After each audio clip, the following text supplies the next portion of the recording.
Y cuando aparece mi padre, oscuro, mi recuerdo es que era medianoche, a buscarnos, nos vamos, nos monta en el coche y recuerdo como si fuera hoy, era un coche negro, tenía la bandera monárquica de un lado y la de la Falange del otro, no se las quitó, a propósito. Y el trayecto Pamplona-Hendaya, había ya vigilancia frecuente en la carretera.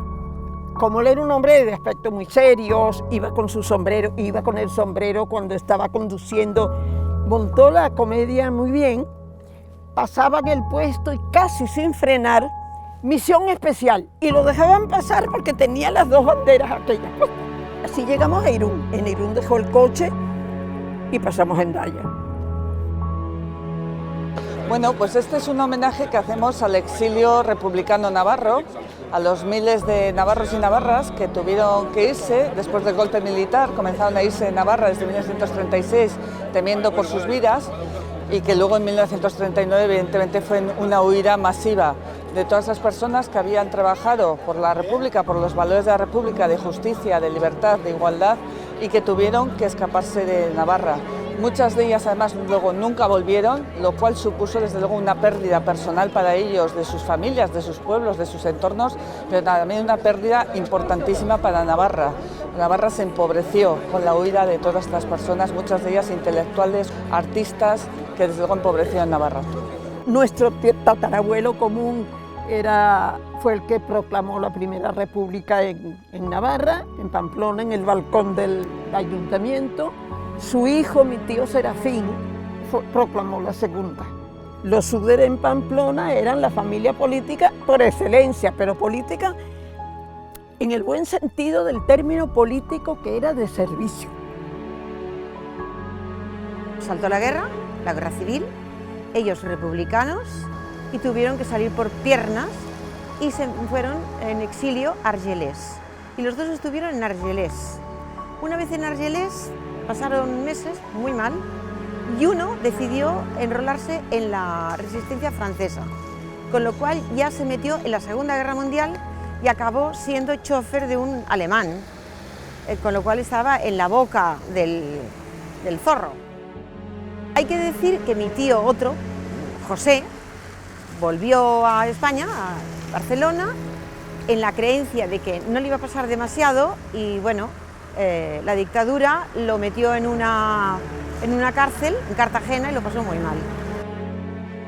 Existieron redes que constituían personas que en los peores momentos, en ese caso con la violencia, el golpe militar y la persecución, sin embargo, apostaron por la solidaridad y por ayudar a esas personas tan desvalidas en aquel momento a pasar la frontera, a pasar la muga, a llegar a Francia. Y en ese sentido, hoy también se quiere homenajear aquí a las personas que participaron en esas redes de solidaridad. Y entonces yo ahí descubro pues, a una Remigia totalmente desconocida para la familia, alguien que nunca supimos que estuviera tan involucrada en plena guerra civil, después de haberse quedado viuda con 3 hijos y el marido fusilado. Ella se compromete con el PC, se compromete con las personas que van a su casa, que ella esconde, que ella refugia, y que después esas personas pues, van a Francia por un corredor, viniendo a Elizondo, y de Elizondo pasan a Francia. Yo crezco con Remigia hasta los 18 años y ella nunca nos contó nada de todo esto, nunca. Porque cuando se queda viuda, ella lo que hace en aquella malla es poner una casa de huéspedes.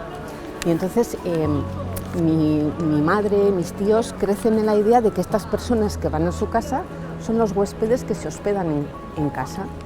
Y claro, después hemos sabido toda la trascendencia que ha tenido esto y sobre todo pues que aparecieron en casa dirigentes muy significativos del partido, ¿no?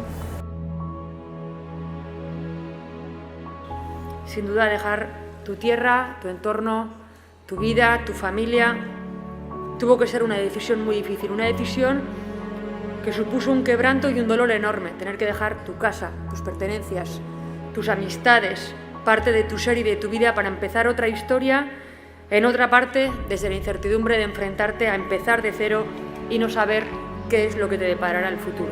Algunos de los que se marcharon decidieron volver y asumir los enormes riesgos de esa vuelta a la dictadura franquista y las posibles represalias.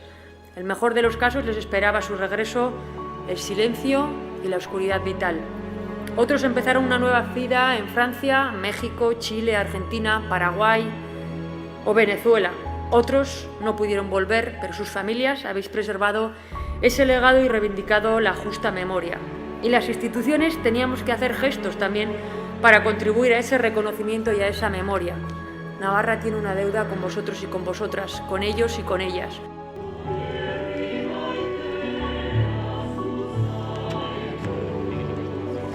Hay que sanar todo esto, hay que sacarlo a la luz. Y entonces ahora está bien, pero para mí es un poco tarde. Han pasado 80 años, por así decirlo, y hasta ahora no han empezado a moverse y pues homenajearlos, ¿no? Con todo lo que han pasado. Yo no sé, y tengo que decirlo, si la gente joven es consciente de lo que pasaron. A mi padre, que era apolítico, no le interesaba ninguna de esas cosas. Y sucede lo que yo llamaría el secuestro del marino, porque no tiene otro nombre. Lo sacaron de mala manera a medianoche de su casa y nunca más lo volvimos a ver. En vista de este horror que ha vivido con relación a su cuñado, en ese momento se volvió un animal político.